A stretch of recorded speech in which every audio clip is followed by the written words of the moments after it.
Evangelio según Mateo, capítulo 12, versículo 31. Por tanto os digo, todo pecado y blasfemia será perdonado a los hombres, mas la blasfemia contra el Espíritu no le será perdonada. A cualquiera que dijere alguna palabra contra el Hijo del Hombre le será perdonado, pero al que hable contra el Espíritu Santo no le será perdonado, ni en este siglo ni en el venidero. O haced el árbol bueno y su fruto bueno, o haced el árbol malo y su fruto malo, porque por el fruto se conoce el árbol. Generación de víboras, ¿cómo podéis hablar lo bueno siendo malos? Porque de la abundancia del corazón habla la boca. El hombre bueno del buen tesoro del corazón saca buenas cosas, y el hombre malo del mal tesoro saca malas cosas. Mas yo os digo que toda palabra ociosa que hablen los hombres, de ella darán cuenta en el día del juicio, porque por tus palabras serás justificado y por tus palabras serás condenado. Y pasamos ahora a la carta del apóstol Pablo a los Gálatas, capítulo 5. Dice así, versículo 22. Mas el fruto del Espíritu es amor, gozo, paz, paciencia, benignidad, bondad, fe, mansedumbre, templanza. Contra tales cosas no hay ley.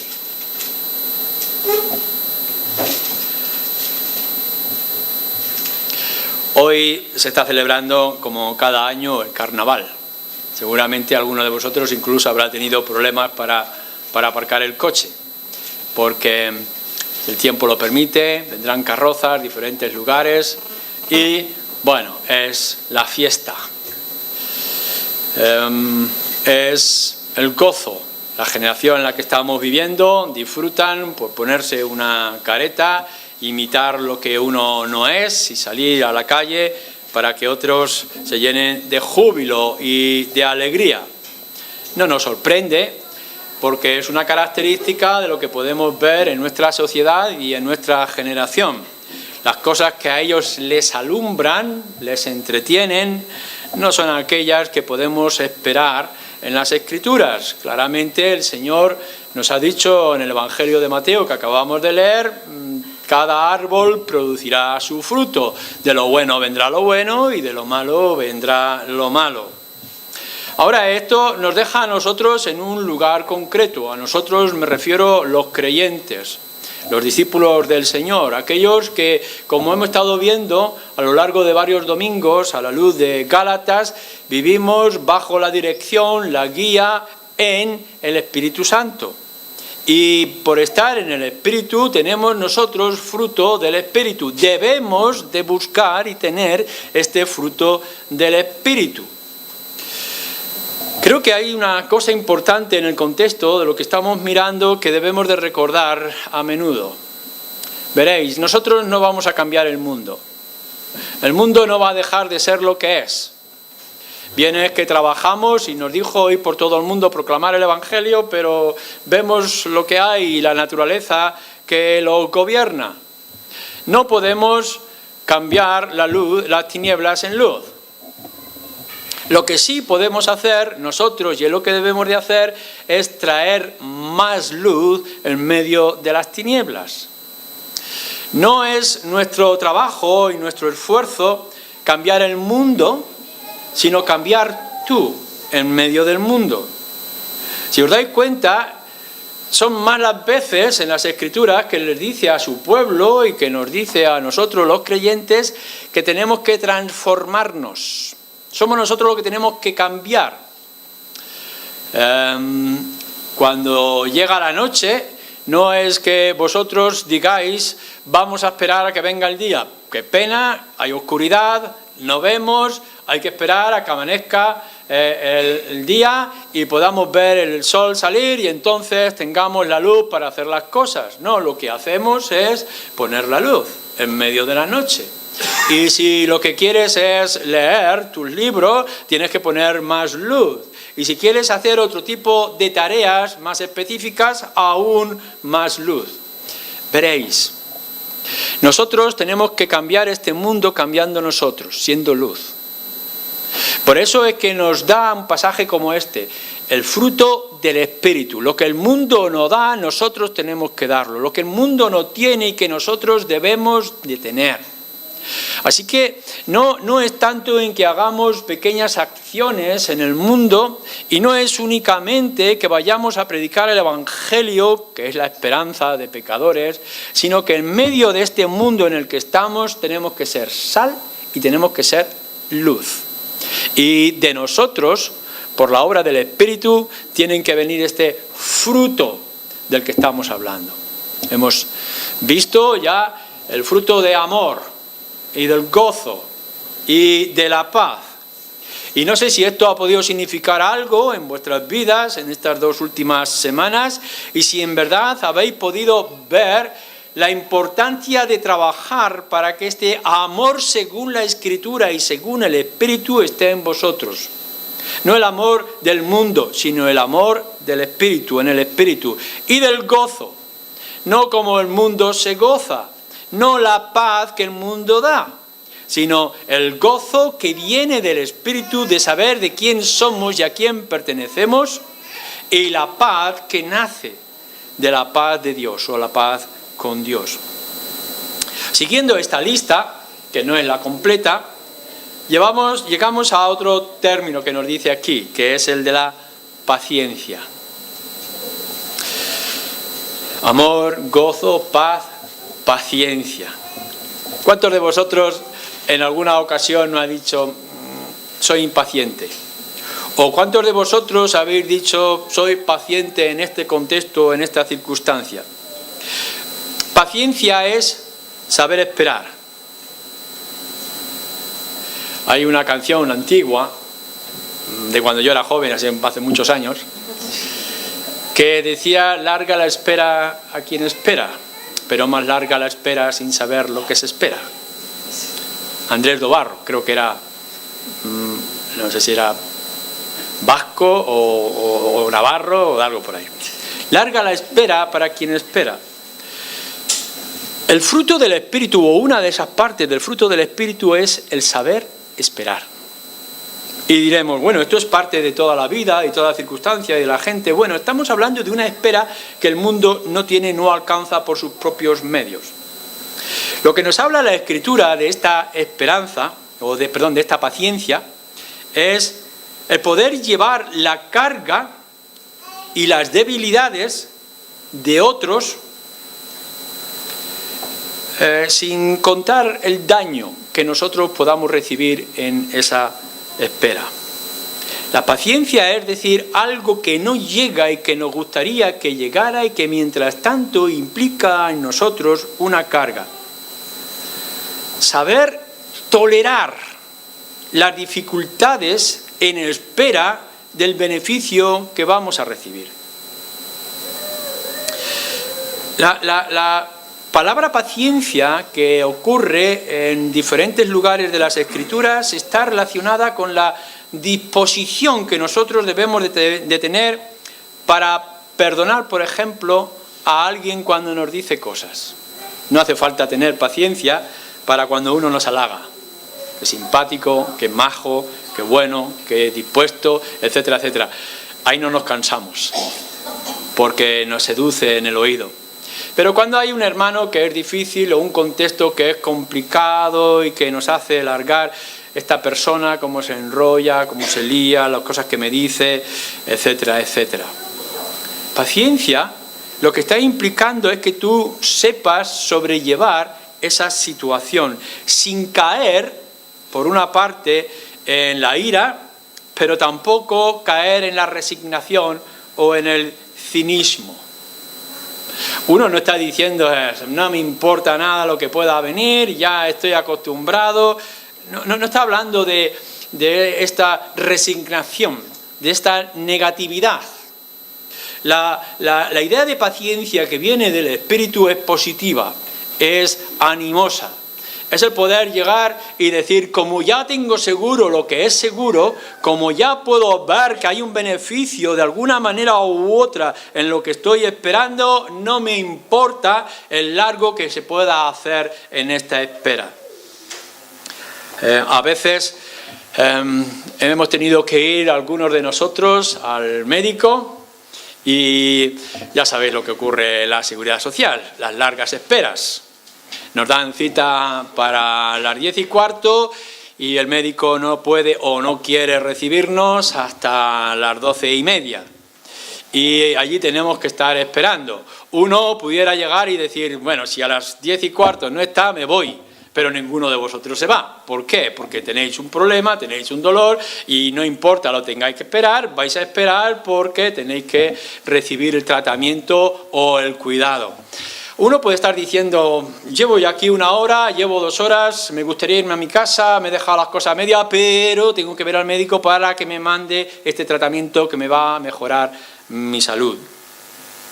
A veces los enamorados podéis estar esperando en la esquina a vuestras novias y podéis estar esperando durante horas, sabiendo que después tendréis la gratificación de tener a vuestros seres queridos. Uno podría llegar y decir, me voy porque ya me ha hecho esperar más de 10 minutos, pero estáis diciendo, no, porque es mi amor o mi afecto lo que yo estoy esperando. Así que lo que nosotros tenemos es una actitud positiva ante aquello que es un beneficio o que es lo que el Señor ha traído a nuestras vidas. ¿Cómo tiene que ser nuestra espera y la espera cristiana que viene del fruto del Espíritu? Bueno, esto es muy importante y lo tenéis que retener. Escucha, siempre escucha. No mires el reloj, vive el momento, disfruta, descansa en el resultado, en lo que vendrá. Lo habréis notado, habéis quedado a la tal hora y ha pasado 1 minuto, ha pasado 2 minutos, ha pasado 3 minutos, ha pasado 4 minutos, ha pasado 5 minutos y cuando llevamos 1/4 de hora podemos ver que ha parecido o parece como un mes. Claro, estáis mirando el reloj y el tiempo se alarga. Ahora, si tenéis la sana costumbre, como tengo yo, de sabiendo lo que es estar esperando en la seguridad social, me llevo un libro. Así que me siento en mi silla y cojo mi libro y empiezo a leer, siempre atento a escuchar la voz de la enfermera que sale y me dice, Faustino Cano, pase usted. Pero el tiempo pasa volando porque tengo mis ojos puestos en el libro. La vida está llena de cosas que prueban nuestra paciencia. Si estáis constantemente mirando el momento, el instante, la extensión de vuestra espera, sufriréis. Pero si en lugar de eso vivís ese momento y aprovecháis de alguna manera, podréis ver cómo las cosas ocurren. Esto es importante, por ejemplo, si leéis en 2 de Pedro, capítulo 3.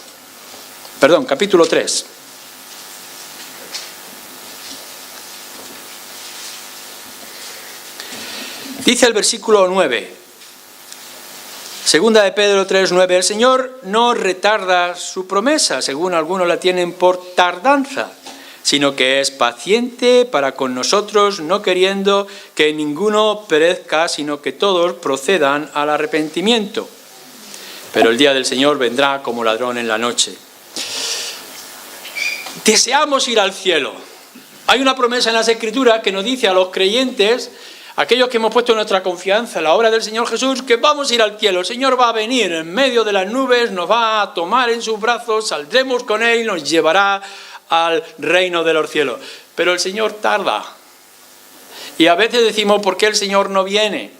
Y estamos en la espera y nos gustaría ver que el cielo se rompe y que aparece el rayo de luz en medio, la gloria y el trono del Señor.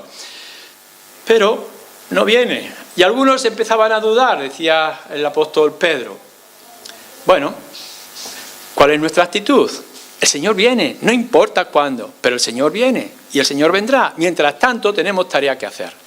La paciencia implica que tenemos una confianza plena en lo que ha de venir y que, por tanto, no importa lo que se extienda el tiempo, tenemos oportunidad para trabajar, ser pacientes. Pero esta espera no solamente es que poner nuestra esperanza en aquello que se ha prometido, y el que lo ha prometido es de confianza, como es nuestro Señor, sino que tu espera es no solamente en las promesas de Dios, sino en todo lo demás que pueda surgir en nuestras vidas. Job tiene una frase, el libro de Job, y de Job mismo, que dice así: aunque él me matare, en él esperaré. Y uno podrá llegar y decir, las circunstancias son duras, pero no importa, porque el Señor ha prometido y por tanto en él esperaré. Tienes que ser paciente en tus pruebas y en tus luchas, a lo largo de toda tu vida. Por ejemplo, nos dice Santiago a los creyentes que tenemos que soportar la tentación. El Señor te ha dado pruebas, el diablo trae tentaciones, pero tú sabes que el Señor está a tu lado. Persevera, sigue adelante. Seguramente tú has venido al conocimiento del Evangelio sabiendo las grandes promesas que hay de parte de Dios, y te gustaría que tu vida cambiara y que se resolvieran los problemas y las dificultades, pero no es así. A lo largo de tu vida vas a tener multitud de conflictos. Ser cristiano no nos libra de las tentaciones y no nos libra de las pruebas, no nos libra de los tiempos difíciles, pero sí nos dice que aun cuando las pruebas y las dificultades persistan, en el Espíritu tú puedes ser paciente. Y sabéis lo fuerte, lo animoso, la gran luz que desprende un creyente paciente en medio de las pruebas. La gente se desespera en la fila del supermercado, sobre todo cuando alguien se cuela. Cuando la cajera se entretiene charlando con alguien y nosotros vamos con prisa.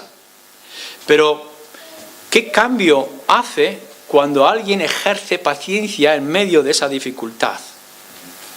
Qué importante es que los creyentes sepamos en la sociedad en la que estamos viviendo ejercer paciencia, y que los hombres y mujeres que nos rodean puedan ver que hay algo diferente en el tiempo en que nosotros estamos llevando las pruebas que el resto del mundo también está llevando. La paciencia se tiene que ver con nuestros hermanos, a los hermanos que tú consideras que son más débiles. Tenemos que llevar las cargas de los otros. Pablo lo dice así en la carta a los Romanos. Y ahora tienes que mirar a tu hermano más débil o a aquel que te es más difícil de soportar. Y dice en Romanos, por ejemplo, capítulo 15, versículo 1. Así que los que somos fuertes debemos soportar las flaquezas de los débiles y no agradarnos a nosotros mismos. Meditar bien en este versículo, porque es una respuesta de lo que nos está diciendo con respecto a la paciencia y con respecto a los hermanos. Hay algunos hermanos, algunos creyentes que son débiles en su fe, que son impertinentes y que a veces nos parecen insoportables. Pero no es tanto que nosotros oremos para que el impertinente y el insoportable cambie, que el Señor lo puede cambiar, sino para que tú tengas la paciencia para poder sobrellevar al impertinente y al insoportable. Esto es lo que nos está diciendo. Ante toda la oscuridad que nos pueda rodear, no es tanto que desaparezca la oscuridad, sino que tú seas luz en medio de esas circunstancias. Siempre vamos a tener entre nosotros personas creyentes con dificultades y con luchas. No está aquí hablando de que tú seas indiferente al pecado, sino que tú sepas sobrellevar esas cargas el tiempo que sea necesario. Paciencia, paciencia. El Señor cumple lo que promete. Paciencia. El Señor nos da la fuerza para sobrellevar nuestras cargas. Paciencia. Si el Señor murió en la cruz por ese hermano, tú tienes que tener la capacidad para sobrellevar las cargas con paciencia. Si las cosas no vienen al tiempo que tú esperes, no importa, porque Dios tiene el control del tiempo. Paciencia. Pero nos habla de otra parte más, la benignidad, y está muy unida al siguiente, al sexto, que es el de la bondad. Benignidad y bondad no son realmente lo mismo. Benignidad está hablando de cómo tú sirves a los otros. Y cómo sirves al otro con amabilidad, con suavidad, con dulzura. Bien, el niño se ha hecho caquita y coge la madre, lo caja, lo cambia, lo toma, lo tira en la mesa. Está haciendo la tarea de madre. Le va a cambiar los pañales. Pero podéis ver que sus gestos son bruscos. Esa no es la manera de tratar al bebé. La madre coge y hace su responsabilidad con suavidad y con cariño. Y a pesar de que el niño llora, el bebé está incómodo, la madre ejerce bondad, amabilidad, dulzura. Tú tienes que tratar con tu hermano, tienes que tratar con sus defectos y con sus debilidades. Y vas con gesto enfadado y con brusquedad, airado por lo que hace y cómo actúa. Pero lo que nos está diciendo que es la respuesta del Espíritu que nos guía y que nos fortalece, es que tú vas a cumplir con paciencia y con benignidad, con suavidad. Ejercer la autoridad sin entrar en el despotismo, con pasión y con sencillez. Por supuesto que tenemos que defender los principios bíblicos y que tenemos que ir contra el pecado que nos asedia y que nos rodea, pero que tus gestos sean suaves, sé benigno. El Señor nos dice, con respecto al profeta Isaías, que cita capítulo 42 de Isaías, como no quiebra la caña cascada. Podéis ver que hay alguien que por causa de su pecado y sus debilidades está herido y que vosotros tenéis que enderezarlo. Pero no vayáis con furor a intentar enderezar la caña que está doblada porque la quebráis. Lo que tenemos que hacer es no aplastar al débil. Tratemos con firmeza el pecado, pero vendemos. Traigamos nuestro vendaje al que está herido. No os regocijéis en la condenación de nadie. Llorar, porque muchos son condenados.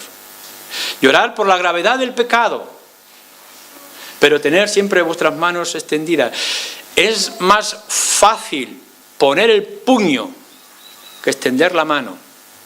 Pero por la obra del Espíritu en nosotros puede cambiar nuestro carácter. Y tendremos que estar siempre más dispuestos a dar, a acariciar. Por supuesto que a veces tendremos que mostrar nuestro furor, pero siempre, nos dice Proverbios, nuestras palabras tienen que ser de sanación. Siempre tienen que sanar y no herir. ¿Cómo lo hacemos, por tanto?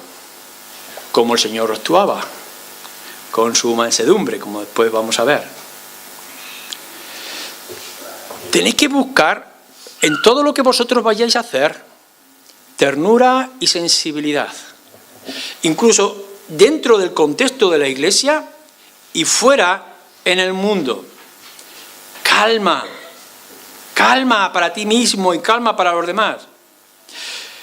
Hagamos hechos que construyen, que edifican, que levantan puentes, que unen, más que ir rompiendo todo a nuestro alrededor.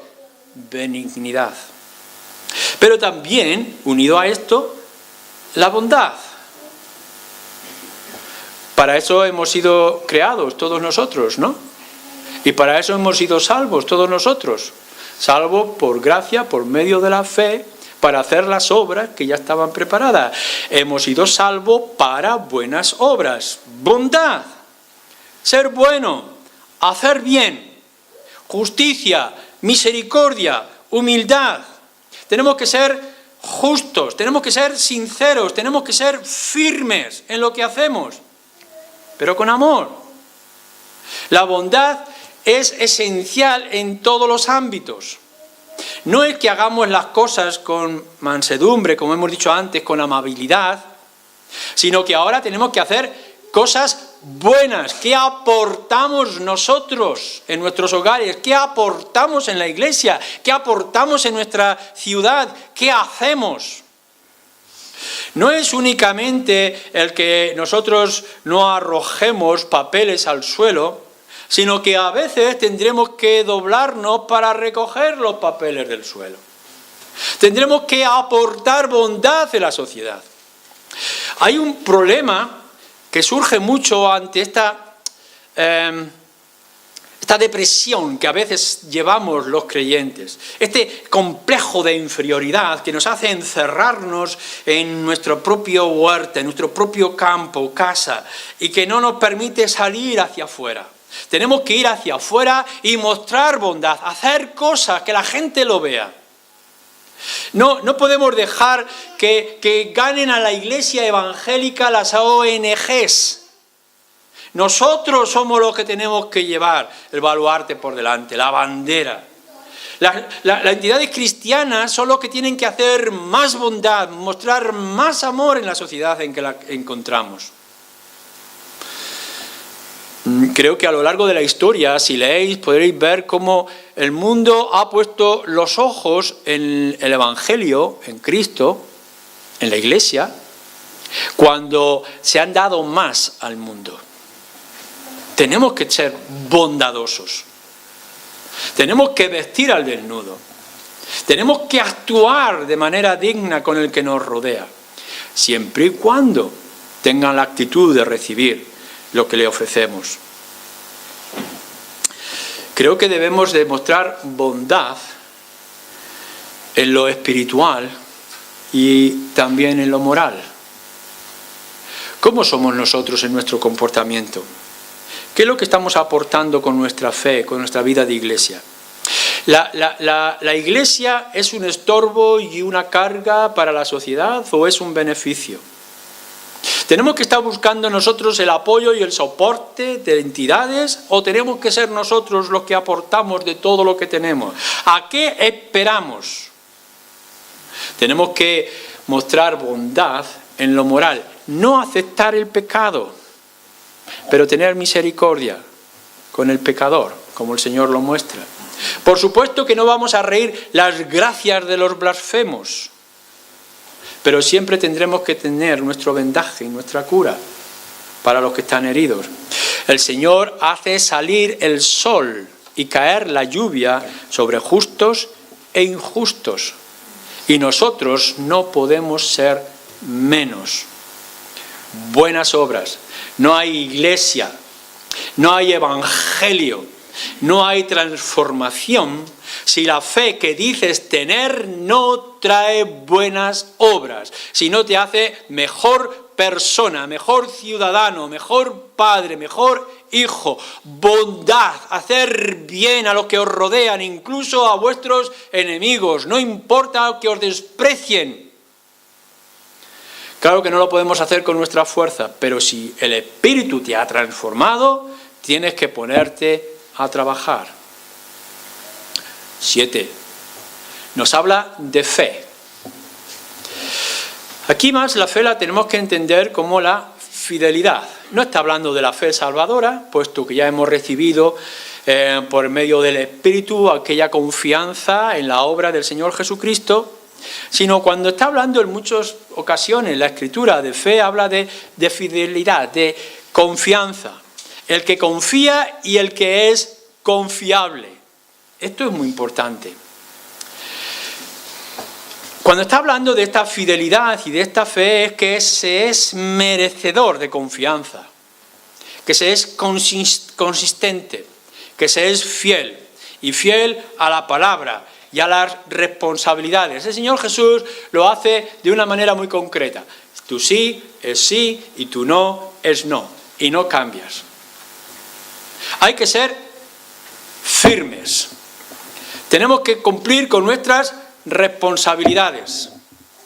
Como nos fallan cuando podemos ver el técnico que ha prometido por teléfono que va a venir a tal hora y cuando llega esa hora incluso el día no viene. Y podemos decir que informal. Los creyentes tenemos que mostrar fidelidad. Tenemos que ser personas en las cuales se puede confiar. Cuando decimos que vamos, es que vamos. Y cuando decimos que no lo aceptamos, es que no lo aceptamos. No somos personas de medias tintas. O lo somos o no lo somos.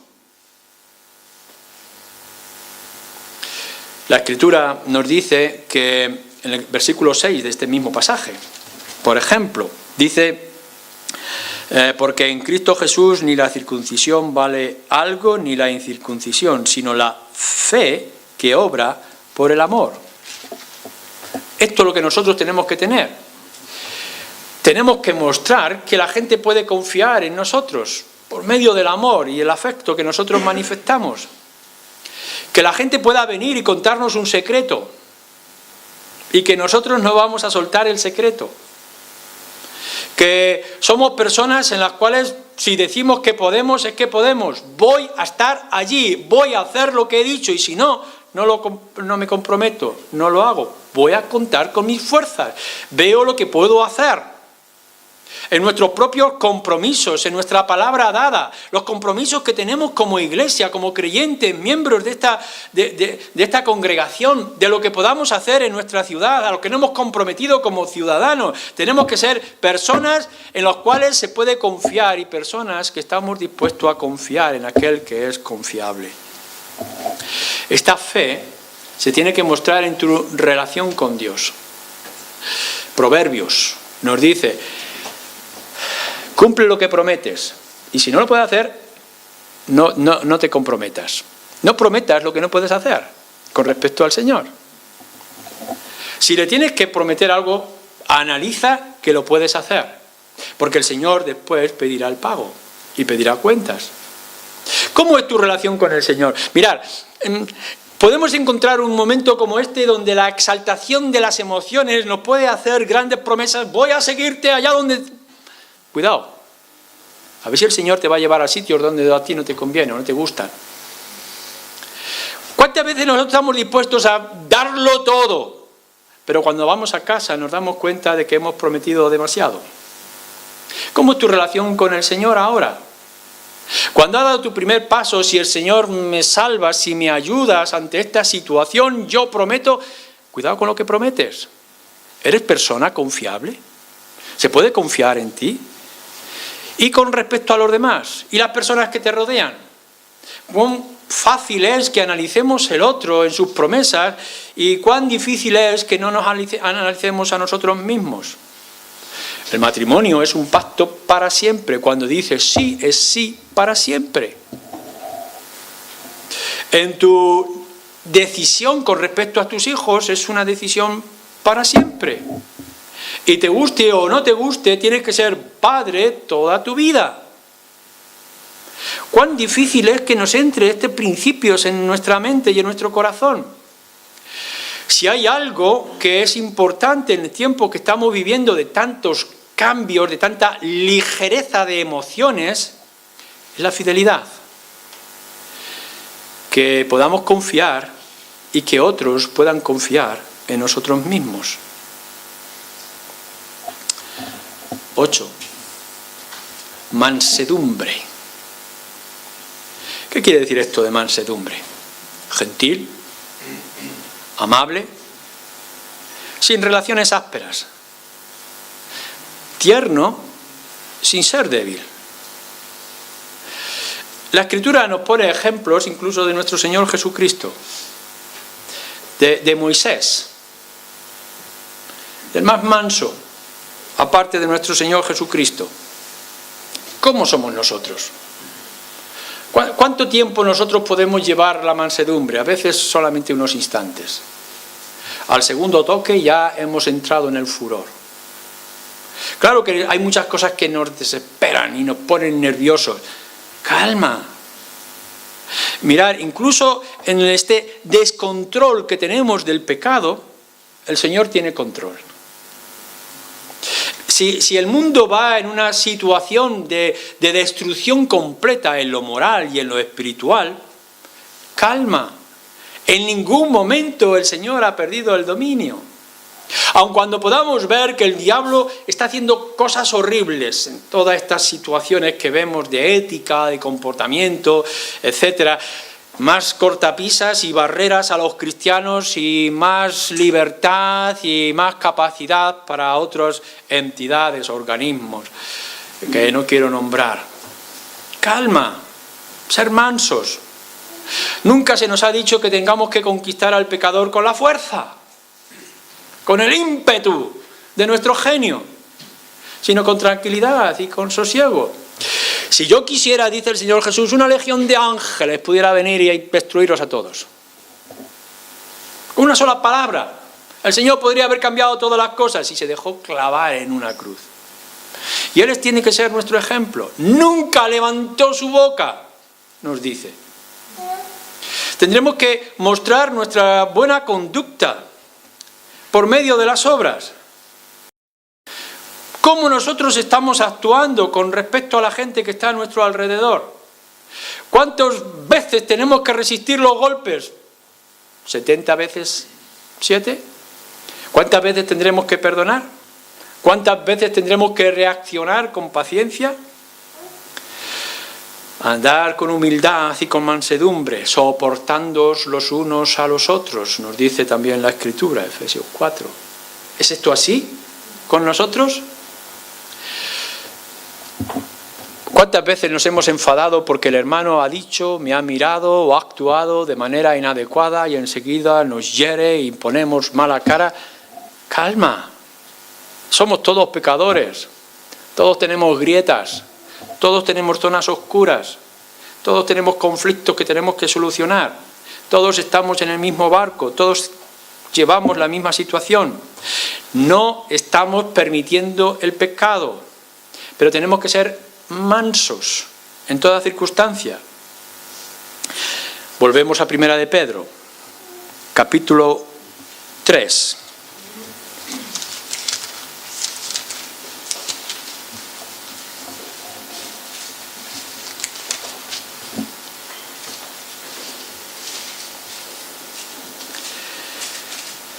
No lo leáis solamente para vosotras mujeres, sino para todos. Versículo 1. Asimismo, vosotras mujeres, estad sujetas a vuestros maridos, para que también los que no creen a la palabra sean ganados sin palabras por la conducta de sus esposas, considerando vuestra conducta casta y respetuosa. Vuestro atavío no sea el externo de peinados ostentosos, de adornos, de oro, de vestidos lujosos, sino el interno, el del corazón, en el incorruptible ornato de un espíritu afable y apacible, que es de gran estima delante de Dios. ¿Cómo tiene que tratar la pobre mujer sufriendo por medio o en un hogar donde el marido no es creyente y no en el contexto del siglo XXI, sino del primer siglo? ¿Y cómo le dice que tiene que ser su atavío y tiene que ser su comportamiento? Y no es únicamente el de las mujeres, sino el nuestro, porque dice que este espíritu afable y apacible es de grande estima delante de Dios. ¿Por qué tenemos que ser mansos? ¿Por qué tenemos que actuar con calma? ¿Por qué tenemos que estar tranquilos? ¿Por qué podemos estar seguros? Porque Dios está de nuestro lado, porque Él tiene todas las cosas, porque Él lo conoce todo y porque a Él le agrada el espíritu amable y apacible. Y por último, templanza. En otras palabras, la templanza de la que nos está hablando aquí es el autocontrol, el dominio propio, la disciplina ante los apetitos y los deseos que nos puedan mover. Tenemos que tener autocontrol, ya sabéis lo que es. El que os pongan un montón de postres atractivos en la mesa y que tengáis que decir no. Por supuesto que a todos os gusta ese festín que se os ofrece, pero ejercéis un autocontrol porque sabéis que eso trae daño a vuestro cuerpo. Este dominio propio ante los deseos de vuestro corazón. No hay ningún lugar en las Escrituras que nos diga que el pecado no es apetecible. Por supuesto que el pecado es apetecible, pero nosotros como creyentes ejercemos el dominio propio para no caer en esa tentación. Una disciplina férrea en nuestro corazón, en nuestros instintos, en nuestra mente. Tenemos que frenar nuestros apetitos y tenemos que frenar nuestros deseos. Tenemos que tener control de todas las circunstancias que tienen que ver con nuestra relación con Dios, nuestra vida espiritual y en esta sociedad en la que vivimos. ¿Cómo nosotros ejercemos este dominio propio? ¿Cómo tenemos esta templanza? Es muy importante cuando se le define acerca del soldado, cuando se le pone en la barrera ante el enemigo y puede escuchar los sonidos de los cañones y el silbido de los disparos y se le dicen al soldado: mantente firme, que no te entre el temor. Claro que tienes miedo. Templanza en medio de esas circunstancias duras. Por supuesto que a veces tenemos ganas de gritar, de salir corriendo, porque lo que hay a nuestro alrededor nos duele, pero hemos sido llamados por la obra del Espíritu a tener autocontrol de estas cosas. Nos gustaría responder con fiereza ante ese ser querido que nos hiere o ante esa persona que nos escupe en medio de la calle. Firmeza en todo eso, templanza. No respondamos como ellos responden. La Escritura nos dice cómo, en muchos lugares, con respecto a esta disciplina, aparte de que es la obra del Espíritu, nos dice, por ejemplo, en Ezequiel, que es con la ayuda de Dios. Pero nos dice también en otros momentos y en otros lugares que, por ejemplo, es piensa antes de hablar. Este es el dominio propio. ¿Cuántas veces no hemos tenido control de lo que tenemos en nuestra mente y soltamos las cosas y después cuando llegamos a casa o pasa un instante, no lo tenía que haber dicho, vaya lo que he dicho, cómo me he equivocado?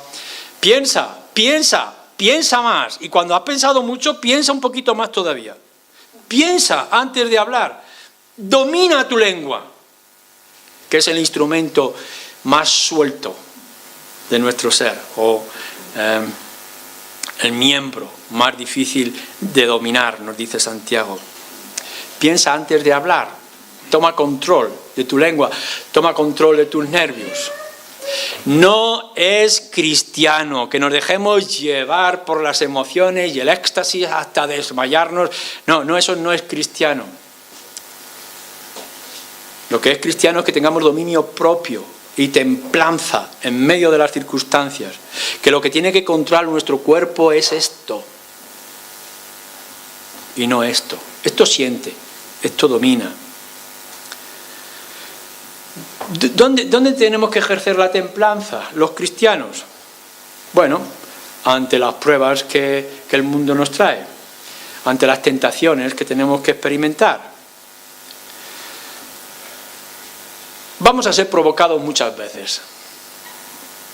Van a venir incluso a veces cuando nos parece que están haciendo preguntas interesantes o que están mostrando alguna promesa o un gesto, seguramente es para probarnos cómo vamos a actuar. A veces nos quieren humillar y nos dicen algún chiste incómodo a nosotros o con respecto a nuestra fe o con respecto a nuestro Dios. No te dejes llevar por la provocación. Ten dominio propio. Ten templanza. Resiste. Os cuento una historia mía personal. Antes de ser creyente, era una persona violenta. Me gustaba pelear. Me gustaban los conflictos. Y como bravucón que yo era en ese momento, trataba mal a un compañero, a un chico del instituto. Pero aquella persona en una circunstancia se mantuvo firme. Aun cuando yo estaba en mi peor momento, él se mantuvo firme y me ganó. No por lo físico, no por la fuerza, sino por el dominio propio. ¿Cuántos de nosotros tendremos que aprender en estas circunstancias? ¿Y cómo nosotros podemos hablar con nuestro dominio propio? Fijaros, el mejor testimonio, por ejemplo, de alguien que ha sido alcohólico, es que pueda estar con alguien y resistir. El poder decir no a la adicción. ¿Cómo habla? ¿Y cómo crea preguntas? Nosotros tenemos que ejercer autocontrol, templanza en este mundo que nos rodea. Este no es nuestro mundo. Estamos en un lugar ajeno que no nos corresponde. Nuestra esperanza está más allá de este tiempo en el que estamos viviendo. Nuestro reino no pertenece a este lugar. Estamos aquí a la espera y tenemos que ser pacientes y tenemos que estar templados. Tenemos que estar firmes. Nos tenemos que convertir en esos cedros del Líbano, esos árboles fuertes que no importa qué viento les golpee, pueden resistir. Si tenemos algo que ofrecer a este mundo, es algo que no puede ser quebrantado, que no puede ser roto. Las huestes del Hades, del infierno, van a golpear las puertas de la iglesia. Pero tenemos una promesa firme, por tanto, esperar en las promesas del Señor y tener templanza. Podríamos citar muchas cosas que el mundo necesita. Claro que el mundo necesita más caridad, más hospitales. Que el mundo necesita más hombres y mujeres que ayuden a los ancianitos o que cuiden de los enfermos y los abandonados y de los emigrantes, etc. Todo eso ya lo está haciendo el mundo. Pero lo que realmente el mundo necesita es hombres y mujeres que, guiados por el Espíritu, puedan ejercer estas cosas como fruto. Porque entonces, nos dice la Escritura, por vuestros frutos conocerán que sois mis discípulos. Quiera el Señor que mucha gente entre por esa puerta, nos conozca y vea que lo que somos y tenemos no es nuestro, sino del Dios que nos mantiene en sus manos. Amén.